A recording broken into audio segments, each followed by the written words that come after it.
জানেরই সওগাত লয়ে হাসে দূরে আল হেলাল জানো কি জানো বেহেশতি বেলাল। সুপ্রিয় দর্শক শ্রোতা, আসসালামু আলাইকুম ওয়া রাহমাতুল্লাহি ওয়া বারাকাতুহু। আপনাদেরকে এনটিভি আয়োজিত পবিত্র রমাদান উপলক্ষে বিশেষ অনুষ্ঠান রমাদানের সওগাত অনুষ্ঠানে আপনাদেরকে স্বাগত জানাচ্ছি। সুপ্রিয় দর্শক শ্রোতা, আজকে আমরা আপনাদের সামনে একটি গুরুত্বপূর্ণ বিষয়ে আলোচনা শুনব আমাদের উপস্থিত মেহমানদের কাছ থেকে। আজকের আমাদের আলোচনার শিরোনাম হচ্ছে 4 খলিফার জীবনযাপন। আমরা জানি ইসলামের এই মহান সন্তানদের ব্যাপারে আমরা নাম জানি, কিন্তু তাদের জীবনের অনেক খবরই আমাদের কাছে জানা নেই। সেগুলো আজকে উপস্থিত সম্মানিত মেহমানদের কাছ থেকে আমরা সময়ের বাউন্ডারির মধ্যে বুঝতে চেষ্টা করব, জানতে চেষ্টা করব। তো আসা যাক, শুরুতেই আমরা আমাদের স্টুডিওতে যে মেহমানরা উপস্থিত আছেন তাদের সাথে একটু পরিচিত হই। প্রথমে আমি আপনাদের সাথে পরিচয় করিয়ে দিচ্ছি। এখানে উপস্থিত আছেন ড্যাফোডিল ইসলামিক সেন্টারের সম্মানিত পরিচালক প্রফেসর মুক্তার আহমদ। আসসালামু আলাইকুম ওয়া রাহমাতুল্লাহি ওয়া বারাকাতুহু। এবারে স্বাগত জানাচ্ছি, কষ্ট করে আমাদের মাঝে উপস্থিত হয়েছেন চেয়ারম্যান আস-সুন্নাহ ফাউন্ডেশন শায়েখ আহমদুল্লাহ। আসসালামু আলাইকুম ওয়া রাহমাতুল্লাহি ওয়া বারাকাতুহু। আমাদের স্টুডিওতে আরও 3 জন ভাই উপস্থিত আছেন যারা আজকের এই গুরুত্বপূর্ণ আলোচনা সরাসরি শোনার জন্য এবং বোঝার জন্য উপস্থিত হয়েছেন, তাদেরকেও স্বাগত জানাচ্ছি। সুপ্রিয় দর্শক শ্রোতা, চলুন আমরা আজকের নির্ধারিত বিষয়ের দিকে আমরা আলোচনার দিকে যাই। আমি প্রথমে প্রফেসর মুক্তার আহমদের কাছে একটু জানতে চাচ্ছি, আপনি যদি তাদের ব্যাপারে একটু সংক্ষিপ্ত পরিচয় দিতেন। ইন্নাল হামদুলিল্লাহি ওয়াস সালাতু ওয়াস সালামু আলা রাসূলিল্লাহ ওয়া আলা আলিহি ওয়া আসহাবিহি ওয়া মাওয়ালা, আম্মা বাদ। মহান আল্লাহ সুবহানাহু ওয়া তাআলা শুকর আদায় করছি। আল্লাহ সুবহানাহু ওয়া তাআলা এই উম্মার মধ্যে আবু বকর, ওমর, ওসমান, আলী রাদিয়াল্লাহু তাআলা আনহুম আজমাইনদের মতো ব্যক্তিদের আল্লাহ সুবহানাহু ওয়া তাআলা দিয়েছেন। এটি আমাদের জন্য অনুগ্রহ আল্লাহ সুবহানাহু ওয়া তাআলার পক্ষ থেকে। আল্লাহ সুবহানাহু ওয়া তাআলা তাদের ব্যাপারে বলেছেন রাদিয়াল্লাহু আনহুম ওয়া রাদু আন। এর চেয়ে বড় সার্টিফিকেশন আর কিছুই প্রয়োজন নেই। মানুষের জীবদ্দশায় আল্লাহ জানিয়ে দিয়েছেন যে আল্লাহ তাদের ব্যাপারে সন্তুষ্ট এবং তারাও আল্লাহর ব্যাপারে সন্তুষ্ট। আপনি হয়তো বা দাবি করতে পারেন যে আল্লাহর ব্যাপারে আপনি সন্তুষ্ট, কিন্তু হাউ কাম যে আপনি জানবেন যে আল্লাহ আপনার ব্যাপারে সন্তুষ্ট কিনা? আল্লাহ জানিয়ে দিয়েছেন, এর চেয়ে আর মানাকেব কী হতে পারে তাদের ব্যাপারে? আল্লাহ রাসূল সাল্লাল্লাহু আলাইহি ওয়াসাল্লাম যে কয়েকজনের ব্যাপারে জীবিত অবস্থায় সুসংবাদ দিয়েছেন জান্নাতের, এই 4 জন তার অন্তর্ভুক্ত। তাদের জীবনের এমন কোনো অংশ নেই যে অংশটি উম্মার জন্যে প্রযোজ্য নয় এবং অনুসরণীয় নয়। এমন কোনো কাজ নেই, এমন কোনো বিষয় নেই। আল্লাহ রাসূল সাল্লাল্লাহু আলাইহি ওয়াসাল্লাম যাদেরকে নিজের হাতে তৈরি করেছেন এবং রাসূলুল্লাহ সাল্লাল্লাহু আলাইহি ওয়াসাল্লামের জীবদ্দশায় যারা তাদের জীবন এবং সম্পদ দিয়ে তারা রাসূল সাল্লামের এই দ্বীনকে বিজয় করার জন্য কাজ করেছেন, এরা হচ্ছেন তাদের লিডার। আল্লাহ রাসূল সাল্লাল্লাহু আলাইহি ওয়াসাল্লাম প্রতি মুহূর্তে তাদের ব্যাপারে বলেছেন। যদি আমি আবু বকর ওমরের কথা বলি, রাসূল সাল্লাম উহুদের পাহাড়ের উপরে উঠে যখন উহুদ পাহাড় যখন একটু কেঁপে উঠলো, তখন বললেন, উহুদ তুমি কি জানো না তোমার উপর কে আছে? তোমার উপর আল্লাহর নবী আছে এবং এখানে আবু বকর আছে, ওমর আছে। রাসূল যখনই কোনো কথা বলতেন তখনই বলতেন, আল্লাহ আমি আবু বকর এবং ওমরের ব্যাপারে সাক্ষী দিচ্ছি, এবং উম্মাকে বলতেন আমি আবু বকর এবং ওমর এই ব্যাপারে আছি। এরা হচ্ছেন সেই সকল ব্যক্তিত্ব যাদের কথা, যাদের প্রত্যেকটা আচার আচরণ আমাদের জন্য অনুকরণীয় এবং অনুসরণীয়। এই উম্মা যদি আরেকটা ওমর পেত, আমি বিশ্বাস করুন, এটা আমি হৃদয় দিয়ে উপলব্ধি করি, আরেকটা আবু বকর যদি পেত তাহলে এই গোটা পৃথিবী এখন ভিন্ন রকম হয়ে যেত। এই পৃথিবীর চিত্র এরকম থাকতো না যদি আরেকটা আবু বকর এই পৃথিবীতে জন্ম নিত বা আরেকটা ওমর জন্ম নিত। আমি এই জন্য মাইকেল এইচ হার্ট যখন সারা পৃথিবীর সকল মানুষের জীবনী লিখলেন, সবচেয়ে most influential people on earth, এর মধ্যে সে কিন্তু ওমর রাদিয়াল্লাহু তাআলার নাম লিখতে বাধ্য হয়েছেন। কারণ ওমর রাদিয়াল্লাহু তাআলার লাইফ অ্যান্ড অ্যাডমিনিস্ট্রেশন এই গোটা পৃথিবীর জন্য এখনও শ্রেষ্ঠ। আমি আমেরিকান কনস্টিটিউশন নিয়ে পড়েছি, আমার পার্সোনাল স্টাডি আছে। আমি দেখেছি ওমর রাদিয়াল্লাহু তাআলাকে মনে হয় যেন তারা স্ট্যান্ডার্ড ধরেছে, বিলিভ মি, যেন তারা ওমরকে স্ট্যান্ডার্ড ধরেছে রাদিয়াল্লাহু তাআলা আনহু। এই পৃথিবীর ইকোনমিক্স এবং ম্যানেজমেন্ট, যদি আধুনিক কোনো ডেমোক্রেসির কথা বলি, আধুনিক যদি আমি ইকোনমিক্সের কথা বলি, ম্যানেজমেন্টের কথা বলি, তাইলে যদি কোনো দেশ পরিচালনার জন্য বলি, তাহলে ওমরের কাছে 100 ভাগ তারা ঋণী ওমর রাদিয়াল্লাহু তাআলার কাছে। কারণ ওমরের কাছ থেকে তারা পলিসি নিয়েছে, কিভাবে চালাতে হয়, কিভাবে কি করতে হয়, রাষ্ট্র পরিচালনা করা লাগে, সমাজ পরিচালনা করা লাগে, মানুষকে পরিচালনা করা লাগে। আল্লাহ রাসূল ওমরের ব্যাপারে বলেছেন, অন্যান্য জাতির মধ্যে আল্লাহ তাআলা অনেকের সাথে কথা বলেছেন, কিন্তু আমার এই উম্মার মধ্যে আল্লাহ সুবহানাহু ওয়া তাআলা যদি কারোর সাথে কথা বলতেন তাহলে সে ছিল ওমর। এবং মুলহাম আল মুহাদ্দাস, যার সাথে আল্লাহ তিনি কোনো কথা বললে তিনি বলেছেন যে আমার রব আমার সাথে তিনটি বিষয়ে, সহিহ হাদিসে এসে তিনটি বিষয়ে একত্বতা পোষণ করেছেন। আমি বলেছি আল্লাহ এটা কেন হয় না, যে যেমন মদের ব্যাপারে, ইত্তকার, হিজাবের ব্যাপারে, আর অনেক কিছুর ব্যাপারে ওমর যা চেয়েছেন আল্লাহ সুবহানাহু ওয়া তাআলা তাই করেছেন। আবু বকর রাদিয়াল্লাহু তাআলা আনহু অবস্থার হচ্ছে এরকম যে আবু বকর রাদিয়াল্লাহু তাআলা আনহুকে একটু কেউ কষ্ট দিলে রাসূল সাল্লাল্লাহু আলাইহি ওয়াসাল্লামের চোখ গলে পানি পড়তো এবং তিনি বলতেন তোমরা কাকে কষ্ট দিচ্ছ? এ আবু বকর, যখন লোকেরা আমাকে প্রত্যাখ্যান করেছে আবু বকর আমার পাশে ছিল, যখন তোমরা বলেছো আমি সত্য বলিনি তখন আবু বকর আমাকে সত্য বলেছে, যখন কেউ আমাকে কোনো সম্পদ দিয়ে সহযোগিতা করেনি আবু বকরের সম্পদ আমার সবচেয়ে বেশি কাজে লেগেছে। তিনি তার মৃত্যুর, তার তার ইন্তেকালের সময় তিনি আবু বকরকে উম্মার নেতৃত্ব দিয়ে গিয়েছেন। যে আবু বকর, তিনি আয়েশা বলেছেন ইয়া রাসূলুল্লাহ আবু বকর রাজুলান বাক্কা, তিনি এমনিই তো কাঁদেন, আপনি আবু বকরকে দায়িত্ব দিয়েছেন। কিন্তু সে আবু বকর রাদিয়াল্লাহু তাআলা আনহু যখন ইসলামের উপর আঘাত এসেছিল তিনি কি বীর পুরুষের মতো দাঁড়িয়ে গিয়েছেন। আমার এখন আবু বকরের প্রতিচ্ছবি সামনে চলে আসে যে গোটা পৃথিবীতে এই মুহূর্তে এখন যে ইসলামের উপর যে আক্রমণ এবং আঘাত চলছে, একটা আবু বকরের হুঙ্কার গোটা পৃথিবীকে তছনছ করে দিতে পারত। তখন তছনছ করে দিয়েছে। রিদ্দার তিন ধরনের লোকের আক্রমণ করেছে। একদিকে একদল বলছে যে ইসলাম মানি না, আরেকদল মোরতাদ হয়ে গিয়েছে, আরেকদল ভণ্ড নবী দাবি করেছে, একদল জাকাত দিতে অস্বীকার করেছে। আবু বকর সকলের বিরুদ্ধে যুদ্ধ করেছেন। ওমরের মতো সিংহ পুরুষ এসে বলল যে আপনি কিসের যুদ্ধ করেন, এটা কিসের, এরকম যুদ্ধের তো কোনো কথা আমরা রাসূলের কাছ থেকে শুনিনি। তখন আবু বকর বললেন যে জাব্বারুন ফিল জাহিলিয়াত খাওয়ানুন ফিল ইসলাম, ওমর তুমি জাহেলি যুগের বাঘ, ইসলামে এসে কাপুরুষ হয়ে গিয়েছো, তুমি যুদ্ধ না করলে না করো, আমি যুদ্ধ চালিয়ে যাবই। কিছুক্ষণ পর ওমর এসে বললেন যে আবু বকর আপনি যা বলেছেন ঠিকই, যুদ্ধ আপনি করবেন, আমরা আপনার সাথে আছি। ওয়াল্লাহি লাকাদ শারাহাল্লাহু সাদরা আবী বকর লিল কিতাল, আল্লাহর কসম করে বলছে আল্লাহ আবু বকরের অন্তরটাকে যুদ্ধের জন্য প্রস্তুত করে দিয়েছেন। ওসমান রাদিয়াল্লাহু তাআলা ব্যাপারে রাসূল বলেছেন যখন ফিতনা ফাসাদ চারদিকে ছড়িয়ে পড়বে, আলাইকুম বিল আমিন ওয়া আসহাবিহি, তোমরা এই যে আল আমিন, এই যে আমিন, আমি তো এক আল আমিন, এই আরেকটা আল আমিন তোমাদের জন্য রেখে গেলাম। এবং সম্ভবত তিনি এই পৃথিবীতে একমাত্র মানুষ যিনি একজন নবীর দুইজন মেয়েকে বিয়ে করেছেন। আর কোনো মানুষ এক নবীর দুই মেয়েকে বিয়ে করেছেন এমন কেউ নাই। ওসমান রাদিয়াল্লাহু তাআলা এইরকম একজন ব্যক্তি ছিলেন, এত লাজুক ব্যক্তি ছিলেন। রাসূলুল্লাহ সাল্লাল্লাহু আলাইহি ওয়াসাল্লাম, মানুষরা তাকে যুন্নুরাইন বলা হয় কারণ রাসূল সাল্লাল্লাহু আলাইহি ওয়াসাল্লামের দুই মেয়েকে তিনি বিয়ে করেছেন। জামিউল কোরআন, তিনি যে কাজ করেছেন সুবহানাল্লাহ, কোরআনের মুসহাফ আমাদের কাছে এখন এসে আমি তো মনে করি গোটা এই জন্য আমরা ওসমানের কাছে আমরা কমপ্লিটলি ঋণী। আলী রাদিয়াল্লাহু তাআলা আনহু, সুবহানাল্লাহ, আমি শুধু আলীর একটা কথা বলবো, শেখ অনেক কথা বলবেন। আলী রাদিয়াল্লাহু তাআলা আনহু যাকে রাসূলুল্লাহ আবু তোরাব বলতেন, তার মেয়েকে তিনি বিয়ে দিয়েছেন। আবু বকর ওসমানের মতো ব্যক্তি, আবু বকর ওমরের মতো ব্যক্তি ফাতেমাকে বিয়ে করতে চেয়েছেন রাদিয়াল্লাহু তাআলা আনহুম আজমাইন, কিন্তু রাসূলুল্লাহ তার কাছে বিয়ে দেননি, তিনি বিয়ে দিয়েছেন আলীর কাছে। ওমর রাদিয়াল্লাহু তাআলা আনহু জীবনের শেষ প্রান্তে এসে তিনি আক্ষেপ করে বলতেন আমি আলীর ব্যাপারে তিনটা বিষয়ে ঈর্ষা পোষণ করি। তোমাদের একটা হচ্ছে আলী রাসূল সাল্লামের মেয়ে ফাতেমাকে বিয়ে করেছেন, আমি বিয়ে করতে চেয়েছিলাম কিন্তু আমি বিয়ে করতে পারিনি। রাসূল সাল্লামের মেয়েকে বিয়ে করেছেন, ফাতেমাকে বিয়ে করেছেন আলী, এটা এক নম্বর আমার ঈর্ষার কারণ। দুই নম্বর ঈর্ষার কারণ হলো মানে খায়বর বিজয়ের সময় আল্লাহ রাসূল সাল্লাম তার হাতে জান্ডা দিয়ে দিয়েছেন এবং জান্ডা দিয়ে তিনি বলেছেন, তার আগে বলেছেন আগামীকাল সকালে এমন একজন ব্যক্তির হাতে আমি জান্ডা তুলে দেব যাকে আল্লাহ ভালোবাসেন এবং আল্লাহ রাসূলও ভালোবাসেন। এটি কিভাবে সম্ভব? আল্লাহ ভালোবাসেন, সার্টিফিকেশন, এটা আল্লাহর পক্ষ থেকে আল্লাহ রাসূল দিয়ে দিয়েছেন। মানে উমর বলছেন যে আমি সকালবেলা যখন ফজরের নামাজের সময় জান্ডাটা দেবে, মানে পতাকা দেবে, আমি তখন কিছুক্ষণ পর মাথাটা একটু উঁচু করছিলাম যেন রাসূল আমাকে একটু দেখে, আমার কথা মনে পড়ে যায়। আমার জীবনে আল্লাহি মা তামান্নাইতুল ইমারাতা আবাদান ফি হায়াতি কাত্তুন, আমার জীবনে কোনোদিন আমি নেতৃত্ব দায়িত্ব নেবে এটা কোনোদিন প্রত্যাশা করিনি, কিন্তু ওই দিন প্রত্যাশা করেছিলাম। কিন্তু যখন দেয়া হলো আলীকে, আমি চুপি চুপি গিয়ে বললাম আলী কংগ্রাচুলেশনস, আলী তোমাকে অভিনন্দন, কারণ তোমাকে আল্লাহ এবং আল্লাহ রাসূল ভালোবাসে বলে সার্টিফিকেশন দিয়েছে। এই হচ্ছেন সে আলী রাদিয়াল্লাহু তাআলা আনহু। রাসূল মক্কা থেকে মদিনায় হিজরত করে চলে যান। আলীর মতো একটা ছেলেকে, ইয়াং ম্যান, আধুনিক ইয়াং ম্যানদেরকে, আজকের ইয়াং ম্যানদেরকে শিক্ষা নেওয়া দরকার এখান থেকে।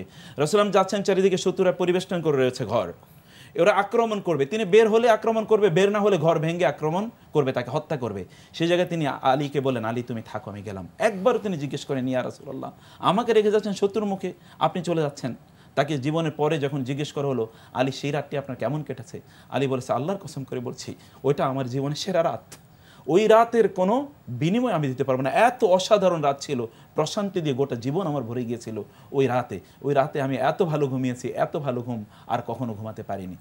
আধুনিক আমাদের যে আপনাদের যে প্রসঙ্গ আয়োজন, এই আয়োজনে এদের যদি আমরা শুধুমাত্র সামনে রাখতে পারি, আমাদের এই জেনারেশন, আমরা সেখানে একেবারে রাষ্ট্রপ্রধান থেকে শুরু করে একেবারে সাধারণ মানুষ পর্যন্ত এদেরকে যদি শুধুমাত্র সামনে রাখতে পারি আমরা, তাইলে আমাদের গোটা জীবন পরিবর্তন হয়ে যেতে পারে। এবং এখনও এই পৃথিবী আবারও মুসলমানদের কাছে এসে আত্মসমর্পণ করতে বাধ্য, যদি সেই জায়গাটা আমরা আসতে পারি। আপনাকে অনেক ধন্যবাদ। আপনার কথাগুলো তো আমি বিমোহিত হয়ে শুনছিলাম, আর মনে হচ্ছিল যে নবুয়ত এবং রিসালাতের দায়িত্বের বাইরে মানবতার যে সন্তানরা নক্ষত্র হিসাবে মানবতার ইতিহাসে জলজল করছেন, তার মাঝে আপনি যে 4 জনের জীবন নিয়ে সামান্য কিছু বললেন, এজন্য আপনাকে ধন্যবাদ। আপনার কাছে আবারও আসবো, তবে আমি শায়েখ আহমদুল্লাহ আপনার কাছে এ বিষয়ে যদি আপনি কিছু সংযোজন আরেকটু করতেন।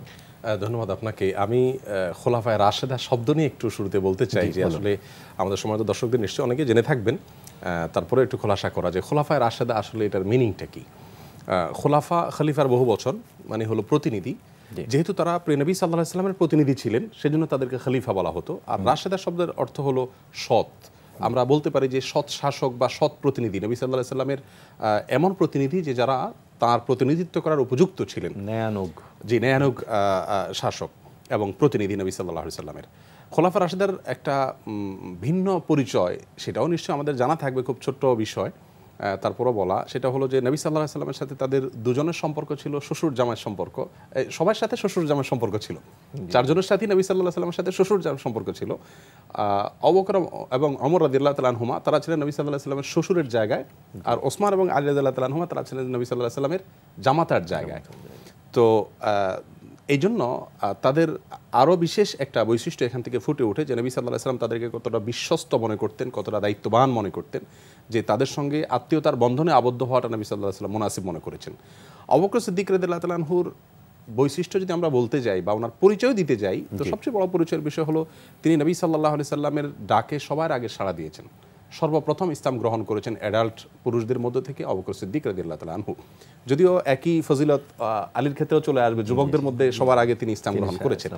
তো আবু বকর সিদ্দিক রাদিয়াল্লাহু তাআলা আনহুর জন্ম হয়েছিল নবী সাল্লাল্লাহু আলাইহি ওয়াসাল্লামের জন্মের 3 বছর পর, এবং তিনি নবী সাল্লাল্লাহু আলাইহি ওয়াসাল্লাম 63 বছর হায়াত পেয়েছেন। কাকতালীয়ভাবে আবু বকর সিদ্দিক রাদিয়াল্লাহু তাআলা 63 বছর হায়াত পেয়েছেন।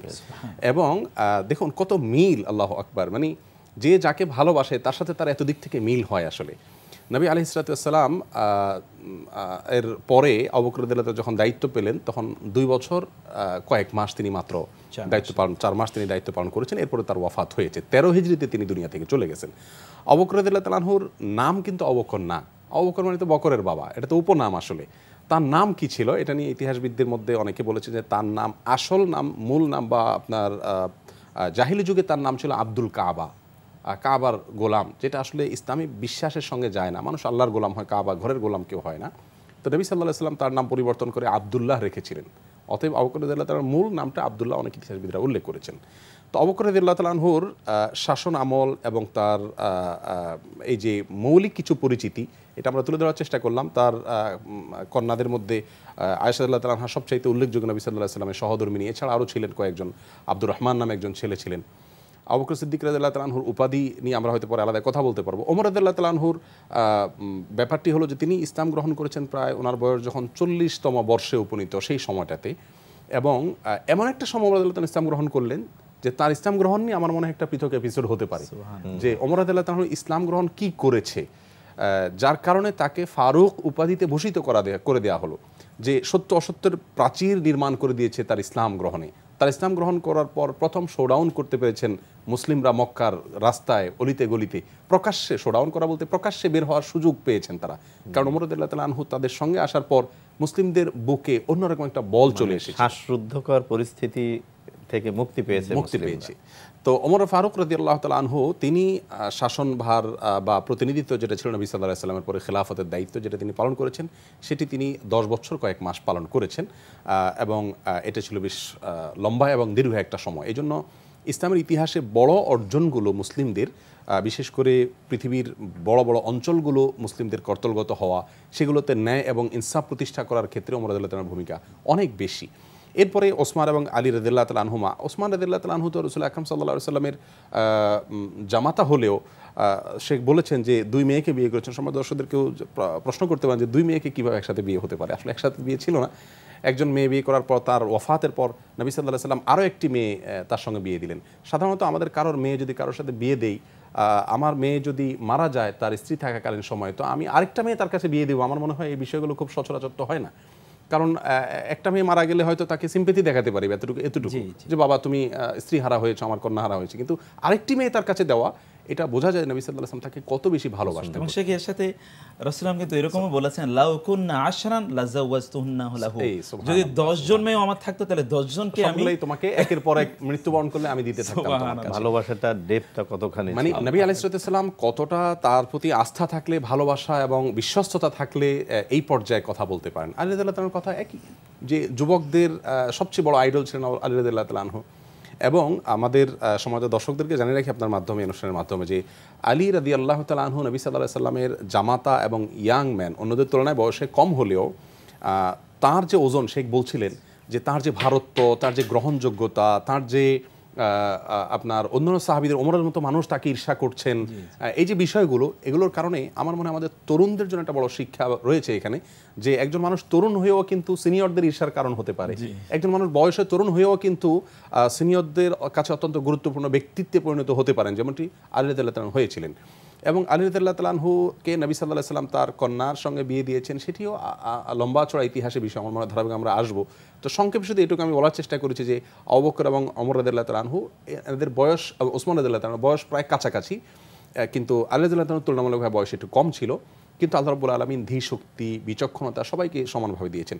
খোলাফায়ে রাশিদের আরেকটা মানে কমন একটা বৈশিষ্ট্য চারু খলিফার, যে নবী সাল্লাল্লাহু আলাইহি সাল্লাম কিন্তু বলেছেন যে আলাইকুম বিসুন্নতি ওয়া সুন্নাতুল খুলাফায়ে রাশিদিন আল মাহদিয়িন। কেন আমরা আজকে খোলাফায়ে রাশিদদেরকে নিয়ে কথা বলছি, আপনি শুরুতে দর্শকদেরকে জানাতে চেয়েছিলেন শেখ, কারণ রাসূল আকরাম সাল্লাল্লাহু আলাইহি সাল্লাম বলেছেন আমার সুন্নাহ এবং খোলাফায়ে রাশিদের সুন্নাহকে তোমরা অনুসরণ করবে। তার মানে চার খলিফার আদর্শ একজন ইমানদারের কাছে, একজন মুসলিমের কাছে অনেক বেশি গুরুত্বপূর্ণ, যার কারণে তাদের সম্পর্কে আমাদের জানতে হবে। আমরা যদি না জানি তাহলে অনুসরণ করবো কিভাবে? আমাদের সমাজে কিন্তু খোলাফায়ে রাশিদকে নিয়ে আসলে খুব একটা আলোচনা হয় না। আমার মনে হয় এই অনুষ্ঠানটা সম্পূর্ণ ব্যতিক্রমী একটা অনুষ্ঠান, যে খোলাফায়ে রাশিদকে আমরা জানতে পারছি। কেন জানবো? কারণ সুন্নাহ তাদের ফলো করতেই হবে। শায়েখ, আপনাকে অনেক ধন্যবাদ যে সংক্ষিপ্ত পরিচয়ের প্রসঙ্গে আপনারা দুজন যে চমৎকার আলোচনা করেছেন। নিশ্চয়ই আমাদের দর্শক শ্রোতাগণ খুবই উপকৃত হয়েছেন, আমি তো নিজে হয়েছি, পাশাপাশি আমাদের আজকে স্টুডিওতে উপস্থিত বন্ধুরাও নিশ্চয় অনেক উপকৃত হয়েছেন। তা আমি এ পর্যায়ে আমাদের উপস্থিত বন্ধুদের মধ্য থেকে একজনকে বলছি যে যতটুকু শুনলাম এ ব্যাপারে আপনার কি কোনো প্রশ্ন জাগে শায়েখদের কাছে শোনার জন্য? আসসালামু আলাইকুম রাহমাতুল্লাহ। আমি মোহাম্মদ শামীম আহমেদ। আমার কাছে প্রশ্ন হচ্ছে, আমরা যে চার খলিফা সম্পর্কিত যে তাদের জীবন সম্পর্কিত যে আলোচনা শুনলাম, আমরা পরবর্তীতে বিস্তারিত কীভাবে আরও ভালোভাবে শুনতে পারবো? মানে আজকে আমাদের আসলে অনেক শোনার ছিল, অনেক জানার ছিল, সংক্ষিপ্ত রূপ যতটুকু জেনেছেন তার মধ্যে আপনার জিজ্ঞাসাটা হলো যে যদি তাদের জীবন সম্পর্কে আমাদেরকে আরও বিস্তারিত জানার সুযোগ কিভাবে পেতে পারি। চমৎকার প্রশ্ন করেছেন। তো আমি আপনাকে অনুরোধ করব প্রফেসর মুক্তার আহমদ, আপনি যদি একটু বলতেন যে কিভাবে অনুষ্ঠানের পরে উনি আরও বেশি বিস্তারিত আমাদের দর্শক শ্রোতারা জানতে পারেন, একটু যদি নির্দেশনা দিতেন। না, খুবই গুরুত্বপূর্ণ। আমার মনে হয় যে আমাদেরকে তো বই পড়তে হবে জানার জন্যে। এই সম্পর্কে খুবই রিলায়েবল অনেকগুলো বই আছে, বিশেষ করে মোহাম্মদ আলী আস-সাল্লাবি হাফিজাহুল্লাহ অসাধারণ কিছু বই লিখেছেন। বিশেষ করে এই চার খলিফার উপর তার বই আছে, তাদের জীবনে অনেক বিশাল ভলিউম। ওমর রাদিয়াল্লাহু তাআলার উপর 2টো ভলিউম আছে ওনার। তো এই বইগুলো পড়া দরকার। ঢাকা ইউনিভার্সিটির অ্যারাবিক ডিপার্টমেন্টের প্রফেসর ডক্টর আব্দুল মাহবুব স্যার, উনি আসহাবে রাসূলের জীবন কথা নামে ভালো লাগার মতো এই বইতে মানে সাহাবীদের জীবনী যেখানে আছে সেই বইটি এখানে পড়া যেতে পারে। আর আব্দুর রহমান রাফাত পাশা, তিনি মিশরিয়ান একজন লেখক, খুবই সুন্দর বইগুলো বাংলায় অনুবাদ হয়েছে। সেই বইগুলো হচ্ছে সাহাবীদের বিপ্লবী জীবনী বা এই নামে বইটি অনুবাদ হয়েছে, কিন্তু আব্দুর রহমান রাফাত পাশা। অ্যারাবিক ডিপার্টমেন্টের আরেকজন প্রফেসর আছে আমার খুব ঘনিষ্ঠ বন্ধু, ডক্টর জোবায়ের এহসানুল হক, তার চার খলিফার উপর তার একটা বই আছে, খুবই সুন্দর বই। আমার মনে হয় যে আপনি যে এইটুকু পেলেন, সোর্সটুকু পেলেন, আশা করি এটা স্টাডি করলে আপনি নিজে আরও কিছু পাবেন। শায়েখ আহমদুল্লাহর কাছে একটু অনুরোধ করছি যে আপনি যদি এই ইসলামের খলিফা চতুষ্টয়ের চরিত্র মাধুরী বা বৈশিষ্ট্য নিয়ে যদি একটু বলতেন, অল্প করে, বেশি তো আর বলতে পারবেন না, দর্শক শ্রোতার উদ্দেশ্যে যদি বলতেন আমরা খুব উপকৃত হতাম। ধন্যবাদ আপনাকে। আমরা চার খলিফার কিছু কিছু বৈশিষ্ট্য বোধহয় শেখ শেয়ার করবেন ইনশাআল্লাহ, আমরা কিছু বলবো যার যেটা মনে আসে ইনশাআল্লাহ। আবু বকর সিদ্দিক রাদিয়াল্লাহু তাআলা সবচেয়ে বড় বৈশিষ্ট্যতে তিনি প্রথম ইসলাম গ্রহণকারী ব্যক্তিত্ব। এর চাইতে বড় বৈশিষ্ট্য আর কি হতে পারে? আমরা যদি একটি হাদিসকে এর সাথে মিলাই, নবী সাল্লাল্লাহু আলাইহি ওয়াসাল্লাম যে বলেছেন, যদি কেউ কোনো ভালো কাজের পথ দেখায়, তারপরে যত মানুষ করবে সবার সওয়াব সে পাবে। আমরা যদি এটাকে মেলাই, তো আবু বকর রাদিয়াল্লাহু তাআলা আনহুর পরেই সমস্ত মানে পুরুষদের মধ্যে থেকে বাকিরা সবাই তারপর ইসলাম গ্রহণ করেছেন। অতএব খাদিজা রাদিয়াল্লাহু তাআলা আনহার পরে আবু বকর সিদ্দিক রাদিয়াল্লাহু তাআলাকে দেখা দেখি, এমনকি তার দাওয়াতে শুধু দেখা দেখি নয়, আমরা তো তার সিরাতে দেখি যে নবী সাল্লাল্লাহু আলাইহি সাল্লামের প্রতি ঈমান আনার পরে তিনি বলেছেন, রাসূলুল্লাহ আমার দায়িত্বকে বলেন যে আমার যা দায়িত্ব তোমারও তা দায়িত্ব, সত্যের কথা মানুষকে বলতে থাকো। তার দাওয়াতে অনেক লোক ইসলাম গ্রহণ করলেন, এরপরে আস্তে আস্তে বাড়তে থাকলো। এখন আজকে আমরা পৃথিবীতে যদি 100 কোটি মুসলিম হই, আরও যদি সামনে বাড়ে, তো পৃথিবীর ইতিহাসে যত মুসলিম এসেছেন, আছেন, আসবেন, তাদের সবার সমপরিমাণ সওয়াব যদি আবু বকর রাদিয়াল্লাহু তাআলা পান হাদিসে অনুযায়ী পাওয়ার কথা, তাহলে সেক্ষেত্রে এই লোকটির মর্যাদা কোথায় গিয়ে ঠেকার কথা সেটা তো বলাই বাহুল্য। এজন্য আহলুস সুন্নাহ জামাতের সমস্ত উলামা একরাম একমত একটি বিষয়, সেটা হলো আফদালুন নাস বাদাল আম্বিয়া ওয়ার রুসুল, সমস্ত নবী রাসূলদের পরে সাধারণ মানুষদের মধ্যে সবার উপরে যার মর্যাদা তিনি ছিলেন আবু বকর সিদ্দিক রাদিয়াল্লাহু তাআলা আনহু। আল্লাহ নবী সাল্লাল্লাহু আলাইহি সাল্লাম তাকে এত বেশি ভালোবাসতেন, তাকে কত সার্টিফিকেট যে তিনি দিয়েছেন। আর সিদ্দিক, এই সার্টিফিকেটটা অনেক ইতিহাসবিদরা বলেছেন যে তার অনেক আগে থেকে ছিল, কারণ জাহেলি যুগ থেকে তিনি বিশ্বস্ত হিসাবে এবং সত্যবাদী হিসাবে তার একটা সুপরিচিতি ছিল। কিন্তু পরবর্তীতে নবী সাল্লাল্লাহু আলাইহি সাল্লামের বিভিন্ন কঠিন কঠিন সময়ে নবী সাল্লাল্লাহু আলাইহি সাল্লামকে সত্যায়ন করে তার পাশে দাঁড়ানো, বিশেষ করে ইসরা এবং মেরাজের ঘটনার পরে, এরপরে তাকে সিদ্দিক উপাধিতে ভূষিত করা হলো। আবু বকর সিদ্দিক রাদিয়াল্লাহু তাআলা বৈশিষ্ট্যের ব্যাপারে আরেকটি বলতে পারি, নবী সাল্লাল্লাহু আলাইহি সাল্লাম বলেছেন, আরহামু উম্মতি বি উম্মতি আবু বকরিন, আমার উম্মতের মধ্যে আমার উম্মার প্রতি সবচেয়ে বেশি দরদ রাখেন, সবচেয়ে বেশি মায়া রাখেন, গোটা মানবতার প্রতি সবচেয়ে বেশি মায়ালু দয়ালু যে মানুষটা মানুষদের মধ্যে থেকে, তিনি হলেন আবু বকর সিদ্দিক রাদিয়াল্লাহু তাআলা আনহু। রাসূল আকরাম সাল্লাল্লাহু আলাইহি সাল্লামের জীবনের সবচেয়ে কঠিন যে সময়টা, মক্কা থেকে মদিনায় চলে যাওয়া এবং নিজের মাতৃভূমি ত্যাগ করে চলে যাওয়ার কঠিন সময়, যাকে সঙ্গী হিসাবে রেখেছেন সে আবু বকর সিদ্দিক রাদিয়াল্লাহু তাআলা আনহু। সাহেবুল রাসূলুল্লাহ সাল্লাল্লাহু আলাইহি ওয়াসাল্লাম ফিল গার, যে গুহার কঠিন সময়ে নবী আলাইহিস সালামের সঙ্গে ছিলেন তিনি। শুধু তিনি একা না তো, আমি আপনার কথার মধ্যে বলছি গোটা পরিবার তার সাথে সম্পৃক্ত ছিল। পরিবার একেবারে তার সন্তানরা, স্বয়ং উম্মুল মুমিনিন আয়েশা রাদিয়াল্লাহু তাআলা আনহা, সবাই। ঠিক তেমনি ভাবে ওমর রাদিয়াল্লাহু তাআলার কথা যদি বলতে যাই, সে বলেছেন যে ওমর রাদিয়াল্লাহু তাআলার রুচিটা আসলে আল্লাহর রুচি বলতে গেলে। নবী সাল্লাল্লাহু আলাইহি সাল্লাম কতটুকু হলে বলতে পারেন যে আমার পরে যদি কেউ নবী হতো, ওমর নবী হতো, মানে কত বড় একটি বিষয়। অর্থাৎ নবুয়তের যে গুণাবলী, তিনি নবী ছিলেন না, কিন্তু নবুয়তের গুণাবলী আল্লাহ সুবহানাহু ওয়া তাআলা তাকে দিয়েছেন। শুধু তাই নয়, তার রুচির সাথে স্বয়ং আল্লাহ সুবহানাহু ওয়া তাআলার রুচির মিল ছিল। তার মানে তিনি যেটা চাইতেন সেটা উম্মাহাতুল মুমিনিন দের সাথে, রাসূল আকরাম সাল্লাল্লাহু আলাইহি ওয়াসাল্লামের সহধর্মিনীদের সাথে সবাই সাক্ষাৎ করত, কারণ পর্দার বিধান তখনও সেভাবে নাজিল হয়নি। তখন ওমর রাদিয়াল্লাহু তাআলা একবার বলেন, ইয়া রাসূলুল্লাহ, আপনার স্ত্রীগণ আমাদের মা, অতএব তাদের সাথে যে কেউ সাক্ষাৎ করতে পারে। অনেক দুষ্ট প্রকৃতির মানুষ আছে, খারাপ মনের মানুষ আছে, ফাসেক ফাজের আছে, যে কেউ তাদের সাথে সাক্ষাৎ করতে পারে। আমার কাছে জিনিসটা ভালো লাগে না। আমার মনে হয় যে তাদের স্পেশালিটি থাকা উচিত, তাদের পার্সোনালিটি থাকা উচিত, যে কেউ তাদেরকে দেখতে পারবে, বিষয়টা তো সস্তা হওয়া উচিত নয়। তখনই আল্লাহ রাব্বুল আলামিন আয়াত নাজিল করলেন, ইয়া নিসা আন নবী, বলে হে নবী পত্নীগণ, তোমরা পর্দার মধ্যে থাকো। এই যে নতুন বিধান আসলো ওমর রাদিয়াল্লাহু তাআলা যৌকের উপরে। তারপরে শেখও বলেছেন এক দুইটা কথা। তাই ওমর রাদিয়াল্লাহু তাআলা আনহুর যৌকের সাথে আল্লাহ সুবহানাহু ওয়া তাআলার যৌকের সাথে মিল ছিল। এবং যে লোকটার ইসলাম গ্রহণে ইসলাম সবচেয়ে বেশি শক্তিশালী হয়েছে, যে লোকটা ইসলাম গ্রহণের জন্য নবী সাল্লাল্লাহু আলাইহি ওয়াসাল্লাম আল্লাহর কাছে বহু কেঁদেছেন, বহু দোয়া করেছেন, বহু চোখের পানি ফেলেছেন, এবং বলেছেন আল্লাহ ফারুক ওমরকে দিয়ে অথবা আবু জাহাল দুজনের একজনকে দিয়ে ইসলামকে শক্তিশালী করা। যে লোকটা ইসলাম গ্রহণ ইসলামকে শক্তিশালী করেছে, মুসলিমদের শক্তিশালী করেছে, এবং যে লোকটাকে দেখলে শয়তান পলায়ন করত। সুবহানাল্লাহ। দেখেন, এটা একটা বৈশিষ্ট্যের ব্যাপার। এই একই বৈশিষ্ট্য আবু বকর বা অন্য কারোর ছিল না রিদওয়ানুল্লাহি তাআলা আজমাইন। কিন্তু ওমর রাদিয়াল্লাহু তাআলার বৈশিষ্ট্য হলো, তাকে কোনো পথে দেখলে, শয়তান তো অদৃশ্য, আমরা দেখতে পাই না, সে আমাদেরকে দেখতে পারে। তো ওমর রাদিয়াল্লাহুকে দেখলে শয়তান পর্যন্ত ওই রাস্তায় আর থাকতো না, অন্যত্র চলে যেত। এত কঠিন আপনার বাতিল এবং অন্যায়ের বিরুদ্ধে এতটা সোচ্চার যে অন্যায়ের আপনার মূল কারিগর যে ইবলিস, সেই ইবলিস পর্যন্ত তাকে ভয় পেত। তো ওমর রাদিয়াল্লাহু তাআলা আনহুর পাশাপাশি ওসমান রাদিয়াল্লাহু তাআলাকে দেখি যে ওনার একবার পায়ের গোছা থেকে একটু কাপড়টা বোধহয় সরে গিয়েছিল, নবী আলাইহিস সালামের সামনে বসা ছিলেন, একটু গোছাটা দেখা গেছে। গোছা তো আর সতর না, এটা দেখা গেলে কোনো সমস্যা নেই, কিন্তু তাতে তিনি লজ্জায় এতটা লাল হয়ে গেলেন যে নবী আলাইহিস সালাম স্পষ্টভাবে দেখতে পেলেন যে কতটা, এই জন্য বলা হয় সবচেয়ে লাজুক মানুষ ছিলেন ওসমান রাদিয়াল্লাহু তাআলা, আসদাকুহুম হায়াআন ওসমান, সবচেয়ে প্রকৃত অর্থেই লাজুক ছিলেন তিনি। যে একটু পায়ের গোছা দেখা গেছে তাতে তিনি খুব কাচুমুচু করছিলেন, লজ্জায় লাল হয়ে যাচ্ছিলেন। একটা মানুষের লজ্জার গুণ, এই চমৎকার গুণটি কত বেশি হলে যে ছোট্ট একটা বিষয় তার কাছে এত গুরুত্বপূর্ণ হয়ে ওঠে। ওসমান রাদিয়াল্লাহু তাআলা যেটি বললেন যে জমায়ে কোরআন, আবু বকর রাদিয়াল্লাহু তাআলা কোরআন সংকলন করাটা শুরু করেছিলেন, কিন্তু এটাকে চূড়ান্ত রূপ দিয়েছেন ওসমান গনি রাদিয়াল্লাহু তাআলা আনহু। ঠিক একইভাবে আলী রাদিয়াল্লাহু তাআলা অনেক বৈশিষ্ট্যের কথা নিশ্চয়ই শেখ বলতে পারবে, যদি কিছু শেয়ার করেন। হ্যাঁ, আমি এই একই প্রশ্নে একটু আপনাকেও বলছি যে প্রফেসর মুক্তার আহমদ, আপনি যদি আমাদের দর্শক শ্রোতাদের জন্য কিছু বলতেন। না, শেখ তো আসলে সুবহানাল্লাহ অনেক সুন্দর করে অনেকগুলো বিষয় বলেছেন। আবু বকর রাদিয়াল্লাহু তাআলা, আমি যদি সবার কথাই একটু একটু করে বলি, আবু বকর রাদিয়াল্লাহু তাআলা আনহু তিনি তার গোটা পরিবারকে ইসলামের জন্য নিয়োজিত করেছেন। এর বাইরে আবু বকর মনে হয় সম্ভবত একমাত্র ব্যক্তি মানবতার ইতিহাসে যিনি তার সকল সম্পদ দ্বীনের জন্য ব্যয় করে দিয়েছেন, এবং এটি একবার ঘটেনি। উনি কিন্তু ধনী মানুষ ছিলেন, উনি কিন্তু ধনী মানুষ, একবার ছিলেন, বহুবার।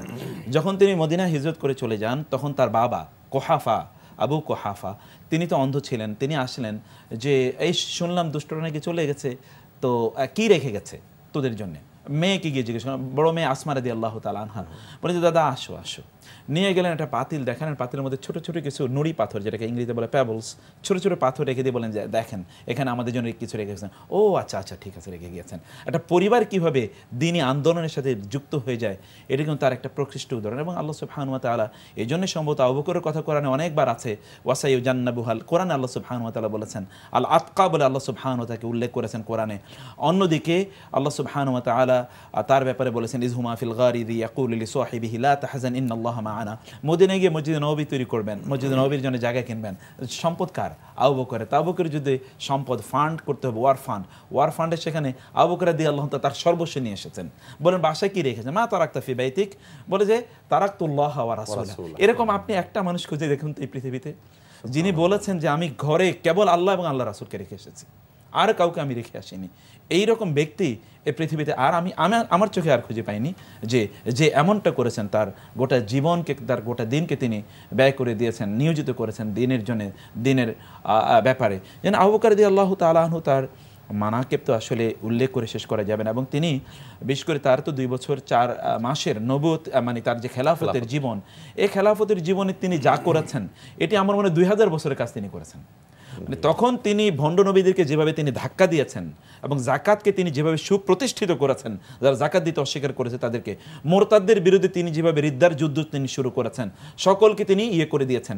এবং এমনকি রাসূল ইসলামের একটি ইচ্ছা, সর্বশেষ ইচ্ছা ছিল যে উসামা বিন জায়েদকে তিনি ওই যে বাইজেন্টাইনদের বিরুদ্ধে তিনি যুদ্ধে পাঠাবেন, ওমর রাদিয়াল্লাহু তাআলা অভিযানে পাঠাবেন, এবং সেখানে অন্যান্য সাহাবীরা আছে। ওমর রাদিয়াল্লাহু তাআলা এসে বললেন, এখন তো 3 ফ্রন্টে আপনি যুদ্ধ করছেন, আবার উসামার নেতৃত্বে একটা দল পাঠাবেন, এখনই তো এমনিই তো মদিনায় আমাদের লোক দরকার, আপনি পাঠায়েন না। আবু বকর রাদিয়াল্লাহু তাআলা বলছেন, আল্লাহর কসম করে বলছি, যদি বন জঙ্গল থেকে প্রাণীগুলো বের হয়ে আসে এবং রাস্তায় আমাদেরকে খাবলে খায়, রাসূলের স্ত্রীদেরকে যদি ঘর থেকে টেনে বের করে নেয়, তাহলে আল্লাহর রাসূলের একটি ইচ্ছা আমি আবু বকর বেঁচে থাকতে অপূর্ণ হবে, কখনো এটা সম্ভবই হয় না।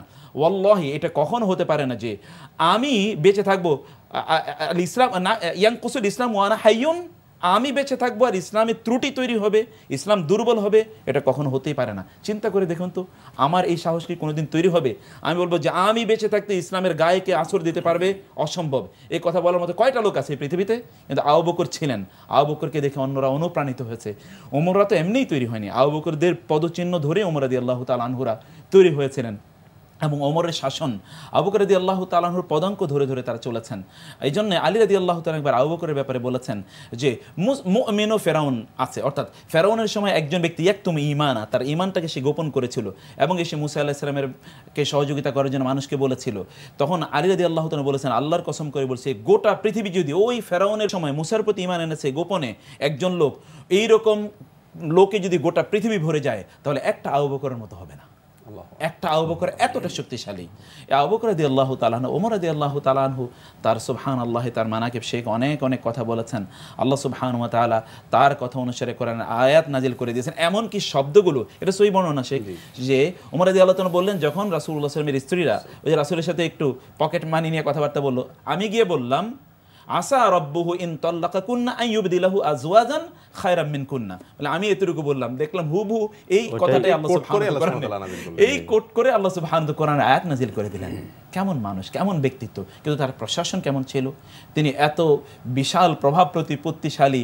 শেখ বলেছেন যে তিনি একদিকে গেলে শয়তান অন্যদিকে দিয়ে পালিয়ে যায়। আমাদের যুবকদেরকে আমি বলি অথবা বৃদ্ধদেরকে বলি, শয়তান তো আমাদেরকে দেখে বলে মোস্ট ওয়েলকাম, তোমাকে আমাদের সাথে ওয়েলকাম জানালাম, তুমি তো আমাদেরই একজন। তো ওমরকে দেখে শয়তান অন্য রাস্তায় চলে যায়। মানে এরা কেমন মানুষ ছিলেন, এরা কি সোনালী মানুষ ছিলেন। এই জন্য আমি মাঝে মাঝে শেখ দুইজনকে বলি, আমি মাঝে মাঝে আল্লাহকে বলি, আল্লাহ আর একটা ওমর দাও না প্লিজ। আপনাকে আমার মনে হয় যে আমাদের আরও অনেক জিজ্ঞাসা আছে। আমাদের স্টুডিওতে উপস্থিত বন্ধুদের মধ্যে থেকে একটা প্রশ্ন এই প্রসঙ্গে উনি আশা করছেন মনে করছি, তো যদি আপনি প্রশ্নটা করতেন। আসসালামু আলাইকুম ওয়া রাহমাতুল্লাহি ওয়া বারাকাতুহু। ওয়ালাইকুম আসসালাম ওয়া রাহমাতুল্লাহ। আমি সৈয়দ মুস্তাফা ফয়সাল হাসান। শায়খের কাছে আমার জিজ্ঞাসা ছিল, প্রশ্ন যে আবু বকর রাদিয়াল্লাহু তাআলা আনহুর শাসনামলে জীবন ব্যবস্থা কেমন ছিল? মানে আপনি মনে হয় বলতে চাচ্ছেন যে শাসক হিসাবে আবু বকর রাদিয়াল্লাহু তাআলা আনহুর ব্যাপারে আমরা জানলাম, কিন্তু তার যাপিত জীবনটা, ব্যক্তিগত জীবনটা কেমন ছিল? কারণ এখন তো অনেক শাসক দুনিয়াতে আছে, অনেক ক্ষমতাধর শক্তিশালী আছে। তা আমি এ ব্যাপারে আমি শায়েখ আহমদুল্লাহকে অনুরোধ করছি যদি আপনি একটু ওনার জবাবটা দিতেন। ধন্যবাদ আপনাকে। আমার মনে হয় যে এটি অনেক গুরুত্বপূর্ণ একটি প্রশ্ন, কারণ লাইফস্টাইলের মধ্যে মানুষ অনেক কিছু ফুটে ওঠে। আমরা অনেক সময় ভালো কথা, নীতিবাক্য অনেকে বলতে পারি, কিন্তু সেটি আমার মধ্যে কতটা প্রভাব ফেলছে এটি অনেক বড় প্রশ্ন। আবু বকর সিদ্দিক রাদিয়াল্লাহু তাআলা আনহু সম্পর্কে শেখ যে ডক্টর আলী আস-সাল্লাবির কথা উল্লেখ করেছেন তার বইয়েও উঠে এসেছে এবং সহিহ বুখারীতে বিশাল বড় বর্ণনা আছে যে তিনি যখন খেলাফতের দায়িত্বভার নেন, একদিন তিনি যেহেতু ব্যবসায়ী মানুষ ছিলেন, দোকান ছিল, এই জাতীয় কিছু ছিল তার মদিনাতে, তো তিনি তার ব্যবসা প্রতিষ্ঠান খুলতে যাচ্ছিলেন। পথে আবু উবাইদা ইবনে জাররাহ রাদিয়াল্লাহু, যিনি অর্থমন্ত্রী ছিলেন আবু বকর রাদিয়াল্লাহু তাআলা আনহু, আর ওমর রাদিয়াল্লাহু তাআলা আনহু যিনি পরবর্তী খলিফা, আমরা বলতে পারি ক্রাউন প্রিন্স অথবা আপনার ভাইস প্রেসিডেন্ট ছিলেন, সেই ওমর রাদিয়াল্লাহু তাআলা আনহু জিজ্ঞাসা করলেন, আর ভাই আপনি কোথায় যাচ্ছেন আবু বকর? বলেছে কেন? আমি ব্যবসা প্রতিষ্ঠান খুলতে যাচ্ছি। বলেছে সুবহানাল্লাহ, গোটা মুসলিম সাম্রাজ্যের দায়িত্ব আপনার উপর দেওয়া হয়েছে, আপনি দোকান খুলতে গেলে এই সাম্রাজ্যের কি হবে? তখন উনি বললেন যে আমার তো সংসার আছে, পরিবার আছে। তখন ওনারা বললেন যে ঠিক আছে, বাইতুল মাল থেকে, রাষ্ট্রীয় কোষাগার থেকে আপনার জন্য একটা ভাতা নির্ধারণ করা হোক, যেহেতু আপনি আপনার গোটা জীবন উৎসর্গ করছেন, আপনার ফ্যামিলিকে ভাতা দেওয়া হোক তার বিনিময়, যেহেতু তারা কোনো রকম চলতে পারে। একটা ভাতা নির্ধারণ করা হলো। আবু বকর রাদিয়াল্লাহু বললেন যে এই ভাতা আমার চলবে না, তখন তারা আরেকটু বাড়িয়ে দিলেন। এর পরের ঘটনা হলো ইম্পর্টেন্ট। শাসনভার আপনার 2 বছর 2.5 বছর তো দূরের কথা, আমরা 1 মাস চান্স পেলে তো অনেক কিছু, 1 ঘন্টা চান্স পেলে তো অনেক কিছু করে ফেলবো আমরা। সেখানে 2 বছর 4 মাস শাসনভার ওনার দায়িত্ব পালন করার পর কোথায় গিয়ে দাঁড়িয়েছিল? আমাজান আয়েশা রাদিয়াল্লাহু তাআলা আনহা তিনি বলেছেন যে, এবং বুখারীতে যত সম্ভাবনাটা আসছে যে আব্বাজান অর্থাৎ আবু বকর সিদ্দিক রাদিয়াল্লাহু তাআলা আনহু তার মেয়েকে বলেছেন যে মা, আমি যেদিন দায়িত্ব বুঝে নিলাম সেদিন আমার কি কি সম্পদ আছে কোট করে নাই। যে আজকে আমরা একটা চিত্র দেখতে পাই, একটা সংস্কৃতি দেখতে পাই যে জনপ্রতিনিধিদের বা দায়িত্বশীলদের সম্পদের হিসাব দেওয়া, পাবলিক ডিক্লারেশন। আমি মনে করি যে এই পাবলিক ডিক্লারেশন বলি আর সম্পদের হিসাব দেওয়া বলি, এটির সূচনা পৃথিবীর ইতিহাসে করেছেন আবু বকর সিদ্দিক রাদিয়াল্লাহু তাআলা। তিনি তার মেয়েকে বললেন যে মা, নোট করো আমাদের কি কি আছে। নোট করা হলো, আসলে তেমন কিছু ছিল না, যা ছিল সব তো দিয়ে দিয়েছেন আল্লাহ রাস্তায়। তো নোট করলেন। নোট করার পরে এবার আবু বকর সিদ্দিক বললেন যে মা, তোমার দায়িত্ব হলো আমার মৃত্যু হয়ে গেলে আমি যে রাষ্ট্রীয় কোষাগার থেকে ভাতা নিয়েছি, সেই ভাতা তো শুধু আমার মানে খেয়ে পরে বেঁচে থাকার জন্য, সঞ্চয় করবার জন্য, সম্পদের জন্য তো আমি দায়িত্ব বুঝে নেইনি। অতএব আমার দায়িত্ব শেষে কি কি থাকলো তুমি যোগ বিয়োগ করবা, যদি অতিরিক্ত কিছু পাও সেটা পরবর্তী খলিফার কাছে পৌঁছে দিবা। যথা কথা, যে কথা সেই কাজ। তার ওফাতের পরে আমাদের আয়েশা রাদিয়াল্লাহু তাআলা আনহা খুঁটে খুঁটে বের করে ছোট ছোট 2-3টা জিনিস বের হলো অতিরিক্ত সম্পদের মধ্যে। তখন সেগুলো নিয়ে ওমর রাদিয়াল্লাহু কাছে হাজির হয়ে গেলেন যখন তিনি দায়িত্ব বুঝে পেলেন। ওমর রাদিয়াল্লাহু তাআলা তখন বললেন, আমার ভাই আবু বকর তার পরবর্তীতে যারা খলিফা হবেন তাদের জন্য কাজটা অনেক কঠিন করে দিয়ে গেলেন, কারণ এর কারণে দায়িত্ব আমাদের অনেক বেড়ে গেল। উনি তার সম্পদ সবটুকুর হিসাব দিয়ে সামান্য 2-4টা জিনিস বের হয়েছে, এটা আবার রাষ্ট্রীয় কোষাগারে জমা দেওয়ার জন্য ওসিয়ত করে গেছেন। তাহলে আমাদের দায়িত্বটা কত কঠিন হয়ে গেল পরবর্তীর জন্য। তো ব্যক্তিগত লাইফস্টাইল যদি আমরা বলি খলিফাতুল মুসলিমিন আবু বকর রাদিয়াল্লাহু তাআলা আনহুর, এই ছিল ব্যক্তিগত লাইফস্টাইল। কোনো রকম খেয়ে পরে বাঁচা, সম্পদ সঞ্চয় করা, জনগণের সম্পদ আত্মসাৎ করা, বাইতুল মালের সম্পদ দিয়ে নিজের লাক্সারিয়াস লাইফ লিড করা, এগুলো আসলে চার খলিফার কারোর মধ্যেই ছিল না। সুপ্রিয় দর্শক শ্রোতা, আমরা একটা ছোট্ট প্রশ্নের এত চমৎকার উত্তর পেলাম, যে উত্তরটি আসলে আমরা যখন শুনছিলাম, বিশ্বাস করেন আমি ব্যক্তিগতভাবে মনে হচ্ছিল যে আমার হৃদয়, আমার মন, আমার দৃষ্টি, আমার অস্তিত্ব যেন ওই দৃশ্যটা দেখছে, যে দৃশ্যটিতে মা আয়েশা রাদিয়াল্লাহু তাআলা আনহা হিসাবটি নিয়ে তৎকালীন খলিফা আমিরুল মুমিনিনের কাছে গিয়ে বলছেন, আর আমিরুল মুমিনিনের সেই মানে উদ্ধৃতিটাও যেন আমাদের কানে বাজছে। রমাদান কারিমের পবিত্র মুহূর্তে এই মহান ব্যক্তির জীবন আলোচনা এবং এই ঘটনাগুলোকে আমাদেরকে নাড়া দেবে না? এই উপস্থিতি, আজকের এই আলোচনা থেকে আমরা কি আমাদের জন্য আল্লাহ তাআলার কাছে এই তৌফিক কামনা করতে পারি না, যে সমাজে আল্লাহ তাআলা যাদেরকে ওমর রাদিয়াল্লাহু তাআলার মতো সাহস দিলেন, তারা যেন সেটা তার রবের সন্তুষ্টির জন্য ব্যয় করে। যারা আবু বকর রাদিয়াল্লাহু তাআলার মতো একটা নিবেদিত মন দিলেন, তারা যেন তার রবের মর্যাদা এবং শানকে তুলে ধরার জন্য এভাবে নিবেদিত হতে পারে, পুরো পরিবার ধরে নিবেদিত হতে পারে। এই মহান ব্যক্তিদের জীবন আচরণের মধ্য দিয়ে, শোনার মধ্য দিয়ে এই রমাদান কারিমে আমরা কি আল্লাহ তাআলার কাছে আশা করতে পারি না? আমার মনে হয় আমার ভাই যে প্রশ্ন করেছেন, চমৎকার উত্তর আমরা পেয়েছি। এখন আমি একটু ছোট করে বুঝতে চেষ্টা করছি আমাদের আজকের সম্মানিত অতিথির কাছ থেকে, যে আজকের বাস্তবতায় মানবতার জন্য এই যে উজ্জ্বল নক্ষত্র, এই তাদের ব্যাপারে জানার অপরিহার্যতার কথা অলরেডি চলে আসছে। তারপরে যদি একটু মোটা দাগে আমাদেরকে বলতেন প্রফেসর মুক্তার, তাহলে ভালো হতো। না, আমরা তো আসলে জীবনী পড়তেই হয়। জি, আল্লাহ সুবহানাহু ওয়া তাআলা কোরআনে বলেছেন যে এদের জীবনের মধ্যে ফি কাসাসিহিম ইবরাতুন লিউলিল আলবাব, যে এদের ঘটনারাজির মধ্যে তোমাদের জন্য ইবরত রয়েছে, শিক্ষণীয় বিষয় রয়েছে। এবং কোরআনের দিকে যদি আমরা তাকাই তাহলে তো ব্যাপক পরিমাণ ঘটনা কোরআন আল্লাহ সুবহানাহু ওয়া তাআলা উল্লেখ করেছেন। ইমাম আবু হানিফা রাহিমাহুল্লাহ বলেছেন, আমি মানুষের, আমাদের সালাফদের, আমাদের নবী এবং সাহাবীদের জীবনী বর্ণনা করা আমার কাছে সবচেয়ে বেশি প্রিয় কাজ, এবং আমি এটা করে থাকি। কারণ কোরআনে তো আল্লাহ সুবহানাহু ওয়া তাআলা তাই করেছেন, এত ব্যাপক। শুধুমাত্র নবী রাসূলদের ঘটনাই বর্ণনা করেছেন তা কিন্তু না, তার বাইরে অনেকের ঘটনা আল্লাহ সুবহানাহু ওয়া তাআলা বারবারই সেখানে উল্লেখ করেছেন, কারণ ঘটনা থেকে মানুষ অনেক শিক্ষা গ্রহণ করতে পারে।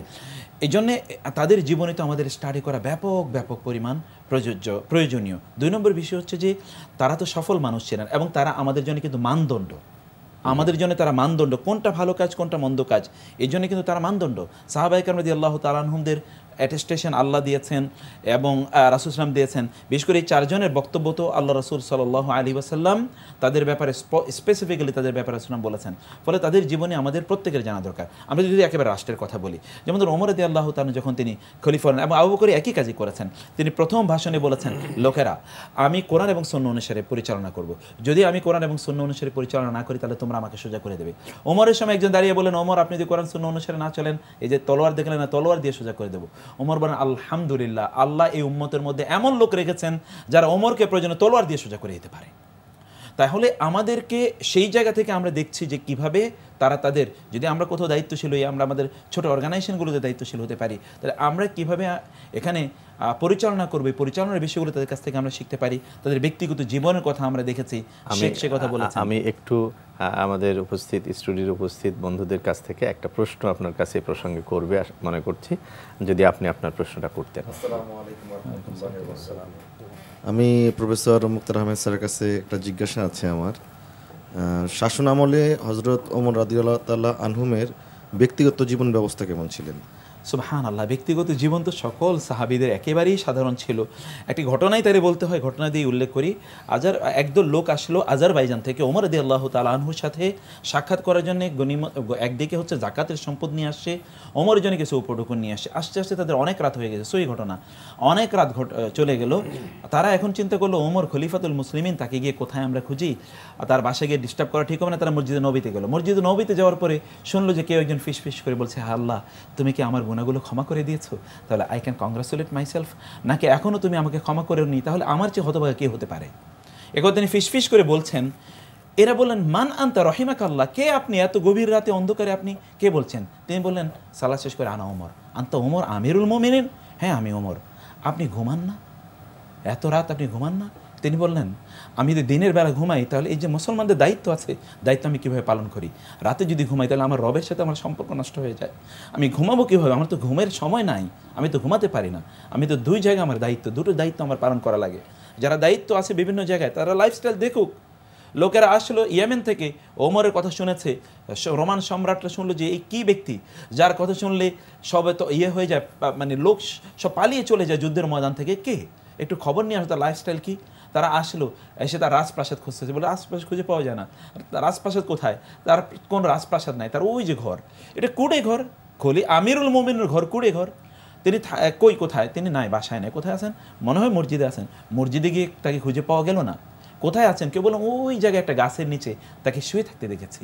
প্রতিনিধি দল এসছে তার সাথে দেখা করতে, ওইখানে গাছের নিচে গিয়ে দেখলো। আলী সাল্লাহ আলোচনা করেছেন, সেখানে গিয়ে দেখলেন যে তিনি সেখানে শুয়ে আছেন। বলে উনি আমিরুল মোমিনিন? তোমরা কি বলছো? হ্যাঁ উনি আমিরুল মোমিনিন, উনি আমাদের ওমর। তাকে ডাকা হলো, ওমরকে নেওয়া হলো। ওমর মানে সেখানে একটু বিশ্রাম নিচ্ছিলেন, উঠলো। ওঠার পর বলে, আপনি আনতা আমিরুল মোমিনিন? হ্যাঁ আমি ওমর। তো আপনি এখানে নিরাপদে ঘুমিয়ে আছেন, কোনো টেনশন নেই, কোনো পেরেশানি নেই, কোনো ভয় আতঙ্ক কিছু নেই? বলে না, কেন থাকবে। তখন তারা একটা উক্তি করেছে, এই উক্তিটা পৃথিবীর সকল মুসলিম শাসকদের অথবা যারা বিভিন্ন জায়গায় দায়িত্বশীল তাদের জানা থাকা দরকার। তারা বলেছিলেন যে হাকামতা ফা আদিলতা ফা আমিনতা ফা নিমতা, আপনি শাসন পরিচালনা করেছেন, ন্যায় ইনসাফ করেছেন, ফলে আপনি নিরাপদ, সকলে নিরাপদ, ফলে আপনি ঘুমিয়েছেন, কেউ আপনার কোনো টেনশন নিচ্ছে না। তিনি যখন যান ইয়েতে, তার সেই লাইফস্টাইলের কথা, এই জন্য কত ঘটনার কথা বলছি। যখন ওই যে বাইতুল মুকাদ্দাসে তিনি যাচ্ছেন, জেরুজালেম ওটা দখল হচ্ছে, ওই যে আজারবাইজান ওই সিরিয়ান ওই অঞ্চল রোমানদের পরাজিত হলো, সেখানে ইহুদিরা এবং খ্রিস্টানরা তারা বলে যে আমিরুল মোমিনিন না আসে আমরা আত্মসমর্পণ করবো না, প্রয়োজনে যুদ্ধ করবো। লোকেরা বললো যে কি করবে? আলী সকলে বললেন যে না, আপনার যাওয়া ঠিক হবে না। ওরা বলেছে আপনি যাবেন কেন, আমরা কি জাতি নাকি? আর তিনি বললেন, আলী দাঁড়িয়ে বললেন যে না, আপনাকে যেতে হবে। ওমর রাদিয়াল্লাহু আনহু আলীর কথা খুবই মানতেন। আলী বলেছেন একাই তিনি গেলেন, এবং আমরা জানি সেই ইতিহাসের ঘটনা। তিনি তার ভৃত্যকে নিয়ে গেলেন, একবার তিনি উটের উপরে চড়েন, একবার তিনি ভৃত্যকে চড়ান। যখন সর্বশেষ ওইখানে গিয়ে পৌঁছলেন তখন হচ্ছে ভৃত্যের পালা, তিনি উটের উপরে আর উনি উঠে নিয়ে যাচ্ছেন। লোকেরাও তাকে এসে অভ্যর্থনা জানাচ্ছে, আর অন্যরা আবু উবাইদা সহ অন্যরা ছুটে যাচ্ছে হচ্ছে ওমর রাদিয়াল্লাহু তাআলার কাছে। তখনই তারা ভুল বুঝলো, কেন এরকম কি হয়েছে? বলছে হ্যাঁ আমি তাকে কষ্ট দেবো কেন, আমরা ভাগাভাগি করে নিয়েছি। ওরা বললো এই যদি কাজের লোকের সাথে যদি এই আচরণ হয় শাসকের, তাহলে তিনি কেমন, এই ইসলাম কেন আমরা মানব? কেন হবে না? তিনি তো সেই রাসূলের খলিফা, যে রাসূল সাল্লাল্লাহু আলাইহি সাল্লামকে একজন বেদুইন এসে মসজিদে নববীতে খুঁজতেছিলেন এবং জিজ্ঞাসা করলেন মান মুহাম্মদ ফিকুম, তোমাদের ভিতরে মুহাম্মদ লোকটা কে? দেখুন, একজন বড় মাপের জনপ্রতিনিধি বা বড় কোনো পদস্থ কর্মকর্তা বা ব্যক্তি বা যে কোনো একজন বড় আলেম, তিনি তার অনুসারীদের মাঝে যদি বসে থাকেন, তার বসার স্টাইল দেখলে তো বোঝা যাবে যে এই লোকটাই সেই লোকটা। কিন্তু নবী সাল্লাল্লাহু আলাইহি ওয়াসাল্লাম বসার স্টাইল কেমন ছিল যে চেনা যেত না। ওমর রাদিয়াল্লাহু তাআলা সেই তাদেরই সুবহানাল্লাহ। আজকে একটি ছোট্ট প্রশ্নের উত্তর থেকে আপনি যা বললেন যে জনপদের শাসক রাতের আঁধারে কাঁদতে পারে, কান্নার শব্দ শোনা যায়, সেই জনপদের মানুষদেরকে দেখেই তো মানুষেরা বলেছে হুম বিল্লাইলি রুহবান অবিন্নাহারে ফুরসান। যেই জনপদের মানুষেরা দিনে ঘোড়ার পিঠে থাকে আর রাতে জায়নামাজে সাজদায় লুটে পড়ে তার মহান রবের জন্য। এবং এই জাতিকে কি আপনি কোনোদিন দমিয়ে রাখতে পারবেন? কেউ দমিয়ে রাখার সেই বৈশিষ্ট্যগুলো আমাদের নাই। যদি থাকতো তাহলে আমরা কিন্তু আজকে এই অবস্থায় থাকতাম না। আবু বকর রাদিয়াল্লাহু তাআলা থেকে হাদিস পাওয়াই যায় না। সেই হাদিসের কিতাবগুলোতে যিনি নবী সাল্লাল্লাহু আলাইহি সাল্লামের জীবনের সবচেয়ে কাছের মানুষ, সবচেয়ে বেশি নৈকট্য অর্জন করেছেন, তিনি তো সবচেয়ে বেশি হাদিস বর্ণনা করার কথা ছিল, কিন্তু হাদিসের গ্রন্থগুলোতে আবু বকরের বর্ণিত হাদিস খুঁজেই পাওয়া যায় না। একদিন কিছু কাগজ তিনি পুড়ে ফেলেছিলেন, বা এই জাতীয় কিছু কাগজ বা কাগজ জাতীয় কিছু একটা পুড়ে ফেলেছিলেন, যেখানে নবী সাল্লাল্লাহু আলাইহি ওয়াসাল্লাম কিছু হাদিস লেখা ছিল। কেন পুড়ে ফেললেন জিজ্ঞাসা করা হলো, বলা হলো যে তিনি বললেন যে আমার সন্দেহ হচ্ছে যে আমি ভুল করি নাই তো এগুলো লেখার ক্ষেত্রে, সংকলনের ক্ষেত্রে। মানে কতটা দায়িত্বশীল হইতে হয়। আজকাল তো আমরা নবী সাল্লাল্লাহু আলাইহি ওয়াসাল্লামের নামে, ইসলামের নামে হেন কোনো কথা নেই যে বলে দিচ্ছি, না জেনে না শুনে। তো ওনাদের লাইফ যদি আমরা চর্চা, ওনাদের ইতিহাস যদি আমরা চর্চা না করি, তাহলে সেখান থেকে শিখবো কোত্থেকে আমরা? এরকম অনেক খুচরা বিষয় আছে যেগুলো আমাদের প্রত্যেকটা নিয়ে আলোচনা করলে আসলে এক ঘন্টা আলোচনা করা। জি। তো আমি আমাদের প্রোগ্রামের একেবারে শেষ পর্যায়ে চলে এসেছি। আমি একটা কথাই বলি শুধু। ওমর রাদিয়াল্লাহু তাআলা আনহু বলেছেন নাহনু কওমুন আ'আজ্জানাল্লাহু বিল ইসলাম ফাইদা ইবতাগাইনাল ইজ্জাতা মিন গায়রিন আযান্নার আল্লাহ। তিনি মানবতাকে লক্ষ্য করে বললেন আমরা এমন একটা জাতি, আমরা ক্ষুদ্র ছিলাম, কেউ আমাদেরকে চিনত না, ইসলামের কারণে এখন গোটা পৃথিবী আমাদেরকে চেনে। আমরা যখন ইজ্জত অন্য কোথাও তালাশ করেছি ইসলামকে বাদ দিয়ে, তখনই আল্লাহ আমাদেরকে অপমানিত করেছেন, পরাজিত করেছেন। এই গোটা পৃথিবীতে যদি এখন মুসলমানরা যদি অপমানিত, লাঞ্ছিত, পরাজিত হয়ে থাকে, তাহলে একটাই মাত্র কারণ, ওমর যে কথা বলে গিয়েছেন, তাহলে যে আমরা ইজ্জত অন্য জায়গায় খুঁজি, ইসলামে আমরা খুঁজি না। আসলেই তাই, যে আল্লামা ইকবালের সেই উক্তির বঙ্গানুবাদ হচ্ছে এমন যে বিশ্বজোড়া খ্যাতি ভরা অতীত আমার সামনে রাখি, গতকালের আরশিতে মোর নতুন দিনের স্বপ্ন দেখি। রমাদান কারিমে আজকের এই গুরুত্বপূর্ণ আলোচনায় আপনারা দুজন এতক্ষণ যে মূল্যবান আলোচনা করেছেন, এই অনুষ্ঠানে এসে সময় দিয়েছেন কষ্ট করে, অনুষ্ঠানের পক্ষ থেকে, এনটিভির পক্ষ থেকে আপনাদের দুজনের প্রতি আমরা কৃতজ্ঞতা জানাচ্ছি, বিশেষ করে রমাদান কারিমে আপনাদের মূল্যবান সময় দেওয়ার জন্য। আর যত কথা বলেছেন খলিফাতুর রাসূল, আমিরুল মুমিনিনদের জন্য, খোলাফা রাশিদিনের জন্য, এই সব কথাগুলো আলোচনার উদ্দেশ্য ছিল যেন আল্লাহ তাআলা আমাদেরকে কবুল করেন, আমরা যেন তাদের পদচিহ্ন, পথরেখা নিয়ে পথ চলতে পারি। আমাদের সমাজটা, এই প্রিয় দেশ, এই দেশের যত অসঙ্গতি, যত অশান্তি আছে, সেগুলো থেকে যেন আল্লাহ আমাদেরকে রক্ষা করেন, আমরা একটা শান্তিপূর্ণ, প্রীতিপূর্ণ, দরদি সমাজে পরিণত হতে পারি। এই তো স্বপ্ন। আমরা আল্লাহ তাআলার কাছে ফিরে পাবো না রিসালাতের দায়িত্বপ্রাপ্ত কোনো নবীকে বা রাসূলকে, কিন্তু আমার ওসমান, আলী বা আবু বকর রাদিয়াল্লাহু তাআলার মতো ব্যক্তিত্ব, গুণাবলীর, যোগ্যতা সম্পন্ন নেতৃত্ব তো পেতে পারি। তো সেই স্বপ্ন আমরা দেখি। আমি ধন্যবাদ জানাচ্ছি আজকে স্টুডিওতে সময় দিয়ে কষ্ট করে এই গুরুত্বপূর্ণ আলোচনা শোনার জন্য যারা এসেছেন, আমাদের 3 বন্ধুকে, যে আল্লাহ তাআলা আপনাদের সময় দানকে যেন কবুল করেন। আর আমরা যারাই শুনেছি, আমরা আমাদের জীবনের বিগত সময়ের জন্য ক্ষমা চাচ্ছি, আর যা শুনলাম সেটুকু যেন পরবর্তী জীবনে আমি, আমার পরিবার, আমার স্বজন, প্রতিবেশী নিয়ে যে চলতে পারি, সেই প্রত্যাশা আমরা জ্ঞাপন করছি। সুপ্রিয় দর্শক শ্রোতা, আমরা সময় হলো আমাদের বিদায়ের। আজকে 4 খলিফার জীবনযাপন, পবিত্র মাহে রমাদান উপলক্ষে এনটিভি আয়োজিত বিশেষ অনুষ্ঠান রমাদানের সওগাত, এই অনুষ্ঠান আপনারা যারা এতক্ষণ ধৈর্য ধরে আমাদের সাথে ছিলেন, শুনেছেন, সবাইকে রমাদান কারিমের মোবারক জানাচ্ছি। পাশাপাশি এই অনুষ্ঠানের যা শুনেছি সেগুলো যেন আল্লাহ তাআলা আমাদের শোনা, মানা এবং আরও বেশি জানার সুযোগ করে দেন, এই প্রত্যাশা রেখে আজকের অনুষ্ঠান শেষ করছি। আসসালামু আলাইকুম ওয়া রাহমাতুল্লাহি ওয়া বারাকাতুহু। রমজানের ওই সওগাত লয়ে হাসে দূরে আল হেলাল জানো, কি জানো বেহেশতি বেলা।